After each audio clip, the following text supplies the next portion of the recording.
Jury orders Trump to pay $83 million for defaming columnist Carroll. A New York jury on Friday ordered former President Donald Trump to pay a total of $83.3 million to Carroll for ruining her credibility as an advice columnist when he called her a liar after she accused him of sexual assault. The jury awarded Carroll $65 million in punitive damages, $11 million for the damage to her reputation, and another $7.3 million. Trump is almost certain to appeal the verdict. Despite the size of the penalty, the verdict was not unexpected. Judge Lewis Kaplan ruled even before the trial that Trump had in fact defamed Carroll. The jury only had to decide how much Trump owed her, not if he was liable. This is the second time Trump has been ordered to pay Carroll. Last year, he was mandated by a jury to pay $5 million for a separate instance of defamation.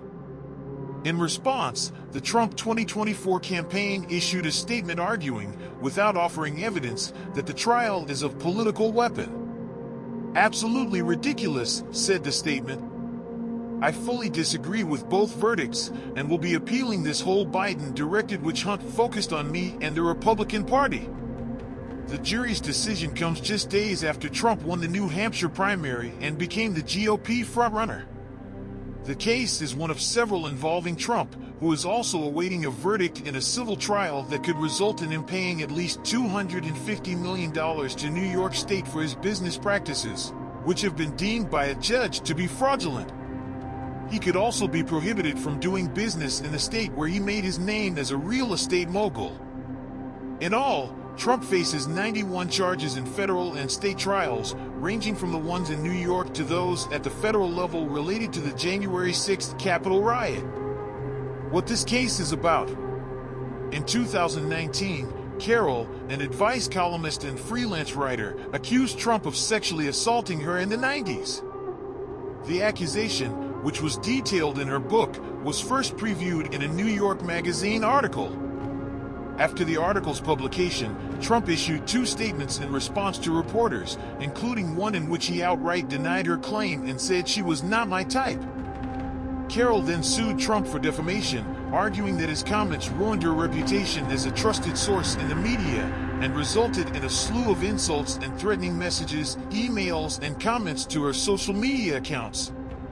At the time, Trump's Attorney General Bill Barr blocked the lawsuit, arguing Trump had made the comments in his official capacity as president.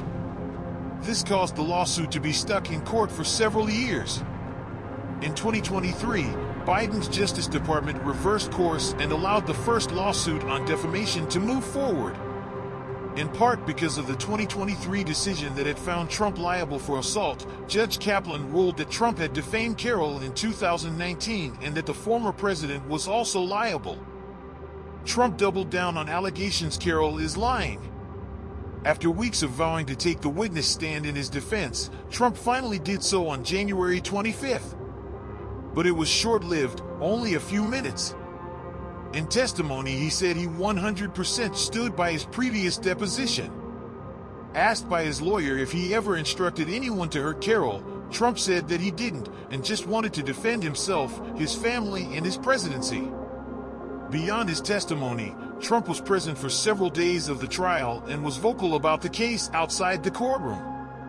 During the first day of testimony, he was reprimanded by Judge Kaplan for making comments during Carroll's time on the stand. Carroll's lawyers twice flagged that they could hear him and the jury might be able to as well.